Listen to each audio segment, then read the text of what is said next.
Hello दोस्तों, स्वागत है आपका श्री गुरु एकेडमी में। मैं मनु वर्मा आपका शुक्रिया हार्दिक अभिनंदन करता हूं। दोस्तों, आज की वीडियो में हम डिस्कस करेंगे मैथ्स पेडागोजी के कुछ इम्पोर्टेंट क्वेश्चन जो आपके सीटेट एग्ज़ाम के लिए बहुत इम्पोर्टेंट होने वाले हैं। तो चलिए दोस्तों, चलते हैं आज के पहले क्वेश्चन पर। और क्वेश्चन किस प्रकार के होंगे वो आप देखकर ही समझ जाएंगे कि ये प्रश्न आपके सीधे सीधे एग्ज़ाम में आने वाले प्रश्न होंगे। ठीक है, चलते हैं आज के पहले क्वेश्चन पर। जी हाँ, तो पहला क्वेश्चन यहाँ पे दोस्तों हम देखते हैं कि ये आपका मोस्ट इम्पोर्टेंट क्वेश्चन है और इस क्वेश्चन का आप देंगे आंसर और बताएंगे कि निम्नलिखित में से कौन सा मुक्त अंत वाला प्रश्न है। तो यहाँ पर सबसे पहले तो आपको ये पता होना चाहिए कि मुक्त अंत वाला प्रश्न होता कौन सा है, तभी इसका आंसर आप दे पाएंगे। क्या हो सकता है इसका राइट आंसर? 25, 71, 19, 9, 8, 17, 85 संख्याएं आरोही क्रम में लिखिए। क्या यह मुक्त अंत वाला प्रश्न है? नेक्स्ट है कौन सा बड़ा है 1/3 या फिर 7/5। नेक्स्ट है 2.7 से बड़ी कोई 4 संख्याएं लिखिए, या फिर है आपका 2.7 से 7 कितना ज़्यादा है, ये आपको बताना है दोस्तों। तो आपसे यदि मैं कहता हूं कि मुक्त अंत वाला प्रश्न कौन सा होता है, तो दोस्तों ध्यान रखिए, यदि आपको नहीं पता है तो अपने माइंड में आज ही सेट कर लीजिए। ठीक है, क्या होता है मुक्त अंत वाला प्रश्न? ऐसा प्रश्न जिसके एक से अधिक उत्तर दिए जा सकें, मतलब अनेक प्रकार से उत्तर दिए जा सकें, वो आपका क्या कहलाता है? मुक्त अंत वाला प्रश्न कहलाता है। और जिस प्रश्न का जो उत्तर होता है एक्यूरेट होता है, एक ही प्रकार से इसका आंसर दे सकते हैं, वो आपका क्या कहलाता है? वो आपका बंद अंत वाला प्रश्न कहलाता है। तो दोस्तों ध्यान रखिए, अगर हम बात करते हैं 25, 71, 19, 9, 8, 17, 85 संख्याओं को अगर हमें आरोही क्रम में लिखना है, तो ये एक आरोही क्रम एक निश्चित क्रम होता है, यानी कि ये एक बंद अंत वाला प्रश्न है, तो ये आपका गलत हो जाएगा। नेक्स्ट, कौन सा बड़ा है 1/3 या फिर 7/5। तो यहाँ पर हम बात करते हैं तो ये इसमें आप एग्जैक्टली बता देंगे कि आपका 7/5 बड़ा है या फिर 1/3 बड़ा है, तो ये भी आपका गलत हो जाएगा। नेक्स्ट हम बात करते हैं 2.7 से बड़ी कोई 4 संख्याएं लिखिए। अगर हम 2.7 से बड़ी की बात करते हैं तो यहाँ पे आप 2.8 भी लिख सकते हैं, 3.1 भी लिख सकते हैं, 9.5 भी लिख सकते हैं, 5.8 भी लिख सकते हैं। मतलब कोई इसमें निश्चित नहीं है कि आपको यही लिखना है। ठीक है, तो ये आपका क्या है? मुक्त अंत वाला प्रश्न है, यानी कि option number C is the right answer. ये वाला आपका एकदम से सही हो जाएगा। और चलते हैं दोस्तों नेक्स्ट क्वेश्चन पर। जी हाँ, नेक्स्ट क्वेश्चन पर चलते हैं जो आपका बहुत इंपॉर्टेंट होने वाला है। और दोस्तों यदि आपने पिछली वीडियो देखी होगी तो इस प्रश्न को आप बहुत सिंपल तरीके से कर पाएंगे। कक्षा सेकंड के शिक्षार्थियों का सरल आकृतियों, उसके लंबों और किनारों से परिचय कराने का सबसे उत्तम उपकरण कौन सा हो सकता है? क्या वह जियो बोर्ड, 3D सॉलिड्स के नेट्स, क्यूब से, या फिर श्यामपट्ट का तल? तो दोस्तों यहाँ पर मैं आपको बताना चाहूँगा, मैंने इससे पिछली जो वीडियो कराई थी उस वीडियो में बहुत अच्छे से डिस्क्राइब किया था, आपको बताया था कि जब भी ज्यामितीय की बात होगी, ज्यामितीय आकृतियों की बात होगी, किसी भी प्रकार की गणित में आकृतियाँ बनाने की बात होगी, तो वहाँ पर हमेशा जियो बोर्ड काम में आता है, यानी कि option number A is the right answer. Option number A एकदम से करेक्ट हो जाएगा। और दोस्तों चलते हैं नेक्स्ट क्वेश्चन पर जो हमारा मोस्ट इंपॉर्टेंट होने वाला है। जी हाँ, ये प्रश्न आप बताएंगे दोस्तों। हमेशा आप ध्यान रखिए, आपने देखा भी होगा कि आपके जो क्वेश्चन होते हैं ना, सीटेट में आपके क्वेश्चन सेम इसी तरीके के आते हैं, जो लेंथ उनकी थोड़ी सी ज़्यादा होती है लेकिन क्वेश्चन सिंपल ही होता है। तो आपको बताना है इस प्रश्न का उत्तर। जी हाँ, कमेंट करेंगे। निम्नलिखित कक्षा 5 की पाठ्य पुस्तक में से एक सवाल है। कक्षा 5 की एक पाठ्य पुस्तक है, उसमें एक सवाल है। सवाल क्या है ये आपको देखना है। यहाँ 4 खंबे हैं जिनकी माप क्रमशः 105 सेंटीमीटर, 215 सेंटीमीटर, 150 सेंटीमीटर तथा 235 सेंटीमीटर है। यदि उन्हें समान लंबाई के टुकड़ों में काटना है तो प्रत्येक टुकड़े की अधिकतम लंबाई क्या होगी, ये आपको बताना है। यह सवाल पूछा गया, किस लिए पूछा गया ये आपको बताना है। ये सवाल पूछा तो गया, लेकिन क्यों पूछा गया, रीज़न क्या था पूछने का, ये आपको बताना है। क्या गुणक और गुणज के ज्ञान की परीक्षा करने के लिए, HCF ज्ञात करने के कौशल की जांच करने के लिए कि बच्चे HCF ज्ञात कर पाते हैं नहीं कर पाते हैं। नेक्स्ट है सीखी गई संकल्पनाओं का प्रयोग करते हुए समस्या समाधान कौशल को बढ़ाने के लिए। और आपका डी वाला जो ऑप्शन है वो हो जाएगा आपका HCF तथा LCM पर आधारित शब्द समस्याओं का अभ्यास देने के लिए। तो बताएं दोस्तों इस प्रश्न का उत्तर क्या होगा। और कहीं ना कहीं आप सभी लोग इस प्रश्न में थोड़ा सा कंफ्यूज भी हो रहे होंगे, तो कंफ्यूजन दूर करिए दोस्तों। ये आपका है मोस्ट इंपोर्टेंट क्वेश्चन, अपनी कॉपी में नोट कर लीजिए यदि आपको नहीं पता है तो। जी हाँ, बताएंगे इस प्रश्न का उत्तर। तो अगर हम बात करते हैं दोस्तों इस प्रश्न की, तो यहाँ पर ध्यान रखिए इस प्रश्न में क्या कहा गया कि प्रत्येक टुकड़े की अधिकतम लंबाई क्या होगी। प्रत्येक टुकड़े की अधिकतम लंबाई क्या होगी। तो यहाँ पर अगर हम बात करते हैं गुणक और गुणज के ज्ञान की परीक्षा बिल्कुल गलत है, ठीक है। HCF ज्ञात करने के कौशल की जांच कर रहे हैं, ये भी आपका नहीं होगा। सीखी गई संकल्पनाओं का प्रयोग करते हुए समस्या समाधान, यानी कि बच्चे ने जो संकल्पना को सीखा है, मान लीजिए चाहे उसने HCF ही सीखा हो, तो उसके कौशल का क्या करना है, समस्या जो है उसके सामने उसका समाधान करने के कौशल को बढ़ाने के लिए ऐसा किया गया। यानी कि option number C is the right answer, एकदम से सही हो जाएगा। और दोस्तों अगर आपको क्वेश्चन एक बार समझ में आ गया तो एक बार वीडियो को लाइक और शेयर कर दीजिए। देखिए शेयर अगर आप एक लोग शेयर करेंगे, एक व्यक्ति अगर एक को भी शेयर करेगा ना, तो यहाँ पे अगर 15 लोग देख रहे हैं तो 15 दूनी 30 हो जाएंगे आपके, तो यानी कि 30 लोग तो कम से कम हो जाएंगे लाइव। तो यहाँ पर ज़्यादा से ज़्यादा लोगों को दोस्तों शेयर कर दीजिए, एक बार शेयर कर दीजिए, मैं ज़्यादा आपसे नहीं कहता, ठीक है। जी हाँ, अब बताएंगे अगले प्रश्न का उत्तर जो आपका बहुत इंपॉर्टेंट होने वाला है। और दोस्तों यदि आपको वीडियो थोड़ी सी क्वालिटी अच्छी नहीं दिख रही हो, तो यहाँ पे आपको क्या करना है, यहाँ पे आपको 3 डॉट दिखेंगे कोने में, ठीक है। यहाँ पे आप क्लिक करेंगे तो क्वालिटी का ऑप्शन आता है, आप वहाँ से क्वालिटी को बढ़ा सकते हैं, आपको अच्छा दिखने लगेगा, एकदम से क्लियर।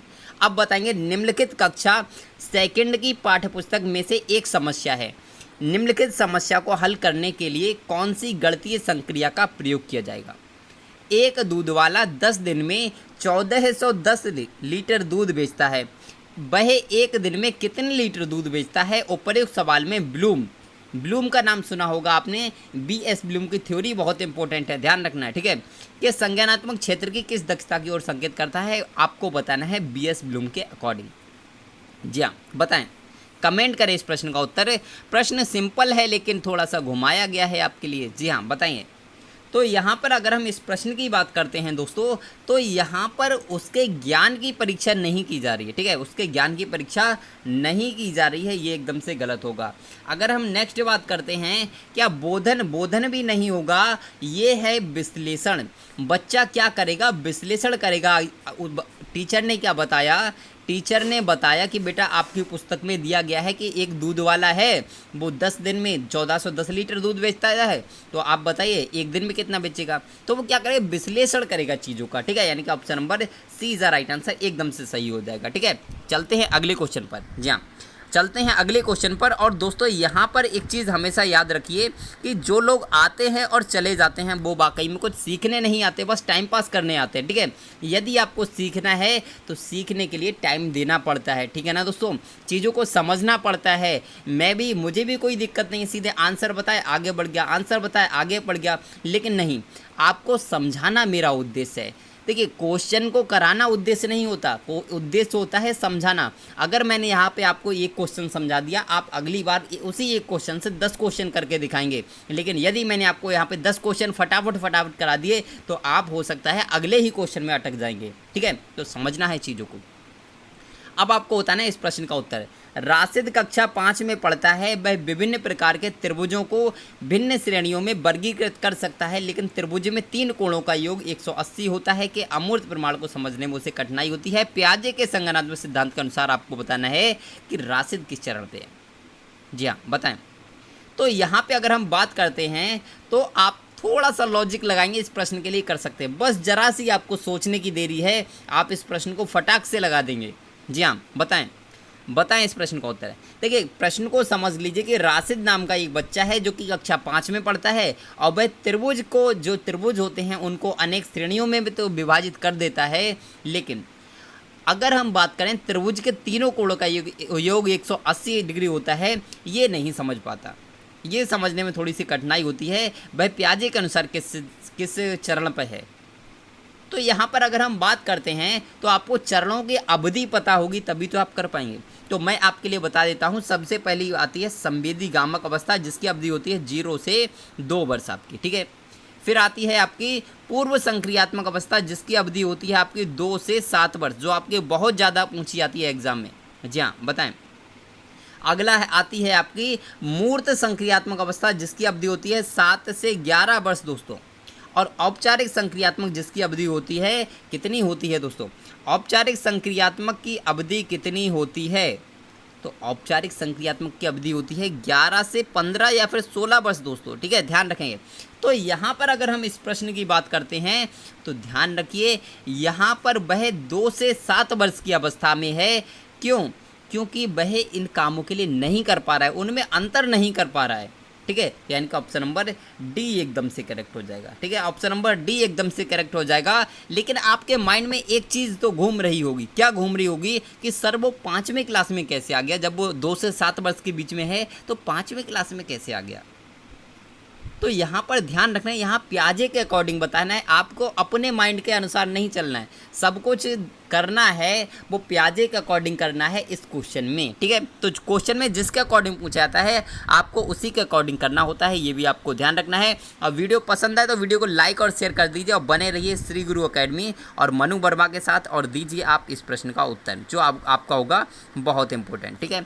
क्वेश्चन को बहुत छोटा करना पड़ा क्योंकि क्वेश्चन की लेंथ है आपकी बिल्कुल सीटेट वाली, ठीक है। जी हाँ, क्योंकि ये प्रश्न आपका बहुत इंपॉर्टेंट है। आपको बताना है कि राष्ट्रीय पाठचर्या की रूपरेखा 2005 के अनुसार गणित की शिक्षा का मुख्य उद्देश्य बच्चे की गणितीकरण की क्षमताओं का विकास करना है। स्कूली गणित का सीमित लक्ष्य है लाभप्रद क्षमताओं का विकास। यहाँ गणितीकरण बच्चे की क्षमताओं का विकास करने की ओर संकेत करता है। किसकी ओर संकेत करना है ये आपको बताना है। और यहाँ पर ऑप्शन देख सकते हैं जो आपके बहुत बड़े बड़े ऑप्शन हैं। आधे हमारे जो भाई बहन हैं वो क्या करते हैं, उन्होंने देखा कि इतना बड़ा प्रश्न, ओहो, गिर पड़े, खड़े से ही गिर जाते हैं ज़मीन पे कि अरे इतना बड़ा प्रश्न, ये तो हम कर ही नहीं पाएंगे। तो प्रश्न बड़ा होने से ज़रूरी थोड़ी उसका आंसर बड़ा हो। आंसर बिल्कुल सिंपल होता है, आपको बस पढ़ने की देरी है, अभी निकलेगा, देखते हैं। वर्गमूल और घनमूल निकालने सहित सभी संक्रियाओं के प्रभावी निष्पादन की। नेक्स्ट है स्वतंत्र रूप से ज्यामितीय प्रमेयों का निरूपण और उनका सत्यापन करने की। नेक्स्ट है शब्द समस्याओं को रेखीय समीकरण में अनुदित करने की। और ऑप्शन नंबर डी है पूर्व चारणाओं को उनके तार्किक निष्कर्ष का अनुशीलन करने और अमूर्तन का संचलन करने के लिए गणितीय रूप से चिंतन और तर्क के बच्चे के संसाधनों का विकास करने की ओर संकेत करता है। तो बताइए दोस्तों क्या हो सकता है इस प्रश्न का उत्तर। तो अगर हम बात करते हैं इस प्रश्न की, तो यहाँ पर इस प्रश्न को बहुत अच्छे से पढ़ लीजिए और ध्यान रखिए, इस प्रश्न का उत्तर हो जाएगा ऑप्शन नंबर डी हो जाएगा। क्यों हो जाएगा? क्योंकि इसमें कहा गया पूर्व चारणाओं, पूर्व चारणाओं का मतलब पूर्व धारणाओं से भी लगा सकते हैं आप, पूर्व धारणाओं को उनके तार्किक निष्कर्ष का अनुशीलन करने और अमूर्तन का संचलन करने के लिए गणितीय रूप से चिंतन और तर्क के बच्चे के संसाधनों का विकास करने के लिए ये संकेत करता है। तो ध्यान रखेंगे option number D is the right answer. चलते हैं दोस्तों नेक्स्ट क्वेश्चन पर, जो कि हमारा बहुत इंपॉर्टेंट होने वाला है और इस प्रश्न का उत्तर बताएंगे दोस्तों। एक अच्छी पाठ्य पुस्तक की विशेषताएं क्या होती है ये आपको बताना है। उनमें कठोर अभ्यास देने के लिए बहुत सारे अभ्यास हों, स्थितियों के माध्यम से सभी संकल्पनाओं का परिचय दिया जा सकता है, केवल हल किए गए अभ्यास ही शामिल किए गए हैं, या फिर उन्हें मोटी व भारी होना आवश्यक है। बताइए पाठ्यपुस्तक की विशेषताएं क्या हो सकती हैं। जी हाँ, तो अगर मैं बात करता हूँ मोटी और भारी होना आवश्यक है, ये बिल्कुल गलत है, ये तो एनसीएफ के अकॉर्डिंग ही मना कर दिया गया है, ठीक है। केवल आपको जहाँ भी केवल दिखे तो केवल वाला आप फटाक से काट दीजिए, क्योंकि केवल वाला आपका 99% दोस्तों गलत होता है। नेक्स्ट है स्थितियों के माध्यम से सभी संकल्पनाओं को परिचय, बिल्कुल सही, ये वाला आपका एकदम से सही है, क्योंकि स्थिति यानी कि सिचुएशन के अकॉर्डिंग क्या करना है, संकल्पनाओं का परिचय देना है, ठीक है। उनमें कठोर अभ्यास देने के लिए बहुत सारे अभ्यास हैं। देखिए उसमें क्या होना चाहिए, कठोर अभ्यास भी होनी चाहिए जिससे कि बच्चा उस लेवल तक पहुंच सके जो उसका लेवल है। यानी कि ऑप्शन नंबर आपका फर्स्ट और सेकंड दोनों सही है, यानी कि ऑप्शन नंबर ए एकदम से करेक्ट हो जाएगा, ठीक है। ऑप्शन नंबर ए एकदम से करेक्ट हो जाएगा। दोस्तों आपको प्रश्न समझ में आया होगा और चलते हैं नेक्स्ट क्वेश्चन पर। और हमारा नेक्स्ट क्वेश्चन है, जी हाँ, इस प्रश्न को बताएंगे और हो सकता है आपने इसका आंसर देख लिया हो, लेकिन हमेशा ध्यान रखिए मैं कभी कभी आपने देखा होगा मैं प्रश्न का जो आंसर होता है कभी कभी गलत लिख देता हूँ। ये इसीलिए करता हूँ, सही करके लिखता हूँ, क्योंकि आप लोग चीटिंग करने में माहिर हैं कुछ लोग, ठीक है। तो माहिर नहीं बनना है आपके लिए, ठीक है। चीटिंग करने में माहिर नहीं बनना है, आपको इंटेलिजेंट बनना है, ठीक है। राष्ट्रीय पाठचर्या के रूपरेखा 2005 बल देता है, किस पर बल देता है ये आपको बताना है। गणित में सफलता प्रत्येक बच्चे के लिए आवश्यक है। शिक्षार्थियों के तार्किक गणितीय योग्यता के लिए पहले उनकी परीक्षा होनी चाहिए। निम्न उपलब्धिकर्ताओं के लिए गणित पाठचर्या अलग होनी चाहिए, या फिर आपका गणित चयनित शिक्षार्थियों को पढ़ाया जाएगा। तो आपको बताना है कि राष्ट्रीय पाठचर्या की रूपरेखा 2005 किस पर बल देता है। जी हाँ, कमेंट करें दोस्तों। तो इस प्रश्न में आप थोड़ा सा कंफ्यूज हो सकते हैं, लेकिन प्रश्न तो वाकई में बहुत इंपॉर्टेंट है दोस्तों, ठीक है। जी हाँ, बताएं इस प्रश्न का उत्तर। तो अगर हम बात करते हैं इस प्रश्न की, तो नीचे से देखते हैं ऑप्शन नंबर डी की तरफ से, गणित चयनित शिक्षार्थियों को पढ़ाया जाए। देखिए, ये ज़रूरी नहीं है कि गणित चयनित विद्यार्थियों को पढ़ाया जाए।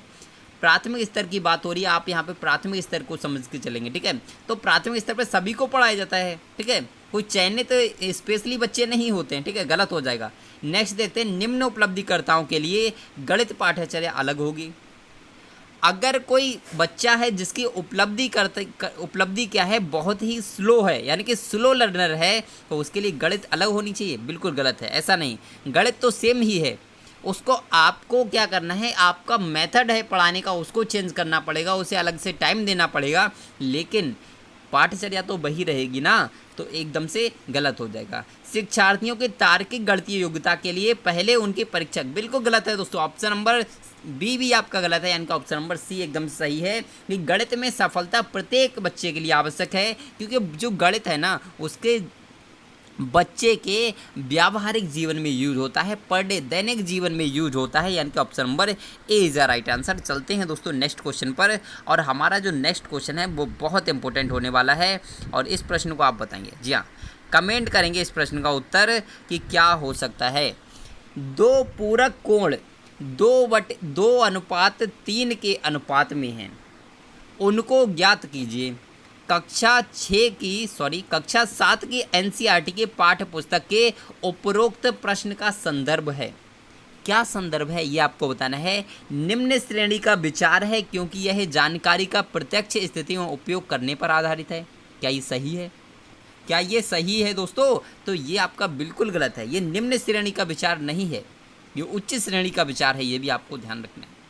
नेक्स्ट हम बात करते हैं, उच्चतर श्रेणी का विचार है, क्योंकि यह अपेक्षा करता है कि दी हुई जानकारी की व्याख्या की जाए, इसका विश्लेषण किया जाए और इसके प्रयोग से वांछित जानकारी प्राप्त की जाए। ये बिल्कुल एकदम से सही है, लेकिन हो सकता है इससे भी मोस्ट सुटेबल आंसर मिल सकता है, तो हमें ढूंढना है मोस्ट सुटेबल आंसर, ठीक है। ऑप्शन नंबर सी है कि उच्चतर श्रेणी का विचार है, क्योंकि यह अपेक्षा करता है कि दी हुई जानकारी चित्र की रचना की जाए। जरूरी नहीं कि दी हुई जानकारी से चित्र की रचना की जाए, ठीक है, बिल्कुल गलत हो जाएगा। निम्न श्रेणी का विचार है, देखिए निम्न श्रेणी आया, काट दिए क्योंकि निगेटिव पॉइंट है, यानी कि ऑप्शन नंबर बी एकदम से फटाक से आपकी झोली में गिरा, एकदम से सही आंसर, ठीक है। जी हाँ, तो जिस प्रकार से मैं प्रश्नों को करता हूं कि आपका जो गलत आंसर होता है, गलत ऑप्शन होता है, उनको कट करना सीखिए, आपका राइट आंसर आपका तुरंत निकल के आ जाएगा, ठीक है। जी हाँ, चलते हैं नेक्स्ट क्वेश्चन पर। और दोस्तों हमारा नेक्स्ट क्वेश्चन है जो कि आपका बहुत इंपॉर्टेंट है कि सिद्ध कीजिए कि ऐसी कोई भी परिमेय संख्या नहीं है जिसका वर्ग 2 है। इस प्रकार की उपपत्ति क्या है दोस्तों? यहाँ पर आपसे कहा गया कि आपको सिद्ध करना है कि ऐसी कोई भी परिमेय संख्या नहीं है जिसका वर्ग 2 है। तो यह किस प्रकार की उपपत्ति है ये आपको बताना है। विरोध द्वारा उत्पत्ति, प्रत्युदाहरण द्वारा उपपत्ति, प्रतिस्थिति द्वारा उपपत्ति, या फिर प्रत्यक्ष उपपत्ति। जी हाँ, उपपत्ति का मतलब आप समस्या से लगा सकते हैं, ठीक है। उपपत्ति का मतलब समस्या से लगा सकते हैं। आप थोड़ा सा कंफ्यूज हो रहे होंगे कि उपपत्ति क्या होता है, तो ध्यान रखेंगे। जी हाँ, तो यहाँ पर अगर हम बात करते हैं कि ये क्या है, ये एकदम से विरोध है, विरोध द्वारा उपपत्ति है। यानी कि इन्होंने क्या कहा कि ऐसी कोई संख्या नहीं है जिसका वर्ग 2 है, ऐसी कोई भी परिमेय संख्या नहीं है जिसका वर्ग 2 है। तो ये क्या है? एक विरोध है दोस्तों। ये क्या है? एक विरोध है दोस्तों, यानी कि ऑप्शन नंबर ए एकदम से करेक्ट हो जाएगा। ध्यान रखिए इस प्रश्न को, और हमेशा मैं आपसे कहता हूँ प्रश्नों को अपनी कॉपी में नोट करते हुए चलिए। जो प्रश्न आपको नहीं पता है उसे तुरंत नोट कर लीजिए। अब बताएंगे इस प्रश्न का उत्तर कि निम्न कथन पर विचार कीजिए, यदि एक चतुर्भुज के विकर्ण परस्पर को समद्विभाजित करते हैं तो चतुर्भुज एक समानांतर चतुर्भुज होगा। यह कथन है, क्या है दोस्तों? अभिग्रहित है, साध्य है, परिभाषा है या फिर प्रमेय है? बहुत इंपॉर्टेंट क्वेश्चन है दोस्तों, ध्यान रखेंगे। क्वेश्चन का लेवल आप देख सकते हैं, सेम इसी प्रकार के प्रश्न आते हैं आपके एग्जाम में। बताएंगे इस प्रश्न का उत्तर। तो यहाँ पर बात करते हैं कि यदि एक चतुर्भुज के विकर्ण परस्पर को समद्विभाजित करते हैं तो चतुर्भुज एक समांतर चतुर्भुज होगा। यह एक प्रमेय है दोस्तों, ठीक है। ऑप्शन नंबर डी एकदम से करेक्ट हो जाएगा। अभिग्रहित नहीं है, साध्य नहीं है, परिभाषा नहीं है, यह एक प्रमेय है दोस्तों, ठीक है। ऑप्शन नंबर डी एकदम से करेक्ट हो जाएगा। चलते हैं नेक्स्ट क्वेश्चन पर। और दोस्तों हमारा नेक्स्ट क्वेश्चन है जो कि आपका बहुत इंपॉर्टेंट होने वाला है और बताना है इस प्रश्न का उत्तर। जी हाँ, कमेंट करेंगे इस प्रश्न का उत्तर क्या हो सकता है। जी हाँ, गणित में प्रदर्शन उल्लेख नहीं करता है।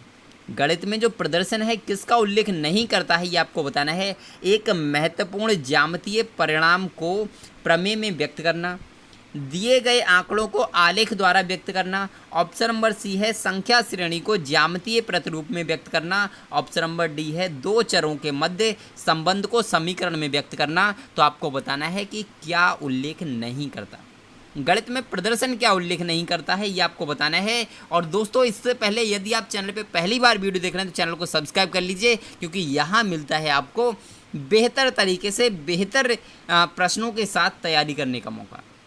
अब सोच रहे होंगे बेहतर प्रश्नों के साथ क्या मतलब है? तो आपके लिए ऐसे प्रश्न कराए जाते हैं जो आपके एग्जाम में सीधे सीधे आते हैं। तो बताना है इस प्रश्न का उत्तर क्या हो सकता है। जी हाँ, बताएं। तो यहाँ पर बात करते हैं एक महत्वपूर्ण ज्यामितीय परिणाम को प्रमेय में व्यक्त करना। ये तो नहीं करता, ठीक है, ये तो नहीं करता है, ये आपका गलत हो जाएगा। नेक्स्ट और देख लेते हैं, दिए गए आंकड़ों को आलेख द्वारा व्यक्त करना बिल्कुल सही है, प्रदर्शन का उल्लेख होता है कि आलेख द्वारा व्यक्त करना। संख्या श्रेणी को ज्यामितीय प्रतिरूप में व्यक्त करना, ये भी एकदम से सही होता है। दो चरों के मध्य संबंध को समीकरणों में व्यक्त करना, दो चरों के मध्य संबंध को दर्शाने के लिए समीकरण बनाना पड़ता है, आप सभी लोग जानते हैं। ऑप्शन नंबर डी भी एकदम सही है, यानी कि ऑप्शन नंबर ए एकदम से करेक्ट हो जाएगा, क्योंकि इसमें पूछा था नहीं, ठीक है। तो option number A is the right answer. चलते हैं दोस्तों नेक्स्ट क्वेश्चन पर। और दोस्तों वीडियो को बीच में छोड़ के मत जाइए, क्यों? उससे क्या होगा, आपका नुकसान होगा। और यहाँ पर जो और भी लोग जो देख रहे हैं ना भाई बहन, वो भी थोड़े से डिस्टर्ब होते हैं कि थोड़ा सा आना जाना लगा रहता है ना, तो थोड़े से डिस्टर्ब होते हैं, ठीक है। तो वीडियो को पूरा देखिए, आपको बहुत कुछ सीखने को मिलेगा आज, ठीक है। अब बताएंगे इस प्रश्न का उत्तर है कि कक्षा 7 की NCERT में एक्सेम्पलर पुस्तक में 5वीं इकाई चतुर्भुजों को समझना और ज्यामितीय प्रयोग के अंत में बहुत सारे क्रियाकलाप जैसे कि चौपड़ की रचना, चीनी पहेली की रचना इत्यादि दिए हुए हैं। इस प्रकार के कार्यों के उद्देश्यों में से एक उद्देश्य सहायता करता है। क्या सहायता करता है ये आपको बताना है। गतिबोध वाले शिक्षार्थियों को केवल अपने दृश्य विचार कौशल में सुधार करने में, श्रोतागण शिक्षार्थियों को केवल अपनी सृजनात्मक कला को सुधारने में। तो यहाँ पे दोस्तों मैं आपसे हमेशा कहता हूँ, केवल आया ना, केवल वाला तो तुरंत ही काट दीजिए, इसको तो हटा दीजिए तुरंत, ठीक है। सभी शिक्षार्थियों को अपनी विभिन्न विचार शैलियों के साथ स्थानिक स्थिति सुधारने में। और नेक्स्ट है ऑप्शन नंबर डी की दृष्टि बाधित, यानी कि दृष्टि वाले शिक्षार्थियों को केवल अपनी विश्लेषणात्मक कला को सुधारने में। तो आपको केवल तो इसमें भी दिख रहा है, तो केवल वाला तुरंत हटा दीजिए उसको, केवल वाले को तो रखना ही नहीं है, ठीक है। तो बात करते हैं इस प्रश्न की, तो इसका जो राइट आंसर हो जाएगा वो होगा सभी शिक्षार्थियों को अपनी विभिन्न विचार शैलियों के साथ स्थानिक स्थिति सुधारने में सहायता करता है। ऑप्शन नंबर सी एकदम से करेक्ट हो जाएगा। चलते हैं दोस्तों नेक्स्ट क्वेश्चन पर। और हमारा जो नेक्स्ट क्वेश्चन है वो आपका बहुत इंपॉर्टेंट होने वाला है। और इस प्रश्न का जो उत्तर है वो आप सभी लोग कमेंट करेंगे कि गणित की परियोजनाओं के बारे में निम्नलिखित कथनों में से कौन सा सही नहीं है। जो सही नहीं है वो आपको बताना है। जब भी आपको नहीं दिखता है उसे तुरंत उसके ऊपर गोला बना लीजिए, मार्क कर लीजिए, जिससे कि आपका क्वेश्चन गलत ना हो। अब बताएंगे, ये समस्या समाधान कौशल को बढ़ाते हैं, वे अंतर विषयी अनुबंधों को सिद्ध करते हैं, वे गणित में अंक प्राप्त करना आसान करते हैं, या फिर वे अन्वेषण कौशल को प्रोत्साहित करते हैं। तो बताएंगे इस प्रश्न का उत्तर क्या हो सकता है कि गणित की परियोजनाओं के बारे में निम्नलिखित कथनों में से कौन सा सही नहीं है। कौन सा सही नहीं है, बताएं इस प्रश्न का उत्तर। तो अगर हम बात करें इस प्रश्न की, तो ये समस्या समाधान कौशल को बढ़ाते हैं। बिल्कुल दोस्तों, हमारे सामने जो भी समस्या है उस समस्या का समाधान करना है, ये कौशल किससे आता है, ये गणित से आता है। ऑप्शन नंबर ए एकदम से करेक्ट है। वे अंतर विषयी अनुबंधों को सिद्ध करते हैं, यानी कि विषय, देखिए हमेशा ध्यान रखिए, अगर कोई भी विषय हो, हर विषय में कहीं ना कहीं गणित विषय का भी स्थान रहता है, उसका क्या होता है, संबंध रहता है, यानी कि ऑप्शन नंबर वी भी एकदम से करेक्ट है। नेक्स्ट हम बात करते हैं वे गणित में अंक प्राप्त करना आसान करते हैं। देखिए हमेशा गणित की परियोजनाओं के बारे में सही कथन नहीं है पूछा है। अब गणित में अंक प्राप्त करना ही हमेशा उद्देश्य नहीं होता, चीज़ों को समझना उद्देश्य होता है, यानी कि ये आपका गलत हो जाएगा। और अन्वेषण कौशल को प्रोत्साहित करते हैं, ये भी आपका सही है, यानी कि option number C is the right answer, क्योंकि इसमें पूछा क्या था, पूछा था जो नहीं है वो आपको बताना है। ठीक है, तो ऑप्शन नंबर सी एकदम से करेक्ट हो जाएगा। और दोस्तों आपसे एक ही रिक्वेस्ट है, अब आपका ये लास्ट क्वेश्चन है और यहाँ पर आपसे एक रिक्वेस्ट है। रिक्वेस्ट क्या है दोस्तों कि यदि आप चैनल पे पहली बार वीडियो देख रहे हैं तो चैनल को सब्सक्राइब कर लीजिए, और दोस्तों ये घंटी वाला बटन जो दिख रहा होगा ना, इसको ज़रूर दबा लीजिए। इससे क्या होगा, आपसे कोई भी क्लास मिस नहीं होगी, जितने भी क्लास आएंगे सभी क्लास का नोटिफिकेशन आपके पास पहुँच जाएगा। तुरंत आपके लिए पता लग जाएगा कि सर की क्लास स्टार्ट हो चुकी है, तुरंत आप आ जाएंगे लाइव। ठीक है, तो बताएंगे इस प्रश्न का उत्तर कि निम्नलिखित में से कौन सा क्रियाकलाप आंकड़ों के प्रस्तुतिकरण और आंकड़ों के निरूपण के लिए उपयुक्त नहीं है। जो उपयुक्त नहीं है वो आपको बताना है। सर्वेक्षण, वाद विवाद, समाचार पत्र, रिपोर्ट या फिर परियोजना। ये प्रश्न बहुत इंपॉर्टेंट है और इस प्रश्न में होंगे आप कंफ्यूज, 100% आप कंफ्यूज हो सकते हैं। जी हाँ, बताएं दोस्तों इस प्रश्न का उत्तर। तो यहाँ पर अगर हम बात करें कौन सा क्रियाकलाप आंकड़ों के प्रस्तुतिकरण और आंकड़ों के निरूपण के लिए उपयुक्त नहीं है। अगर हम सर्वेक्षण की बात करें, बिल्कुल सर्वेक्षण होता है। गणित में वाद विवाद नहीं होता, यानी कि ऑप्शन नंबर बी एकदम से करेक्ट हो जाएगा, यही आपका राइट आंसर हो जाएगा। Option number B is the right answer. और दोस्तों यहाँ पे आप देख रहे होंगे कितने सिंपल तरीके से आपको इन सभी प्रश्नों को समझाया गया, जो प्रश्न आपके माइंड में सीधे एकदम से सेट हो जाएंगे और आपके एग्जाम में डायरेक्टली आएंगे। ठीक है, ये भी आप देख लेंगे, ये आपको पता लग जाएगा जब आपका एग्ज़ाम आएगा ना, तो आप कहेंगे कि सर ने वाकई में जो पढ़ाया था वो एकदम से एग्ज़ाम में आ रहा है। ठीक है, तब आप कहेंगे, तब आप मेरा नाम लेना। और जब आपका एग्ज़ाम 120 प्लस से अगर क्वालिफाई ना हो तो आप कहना।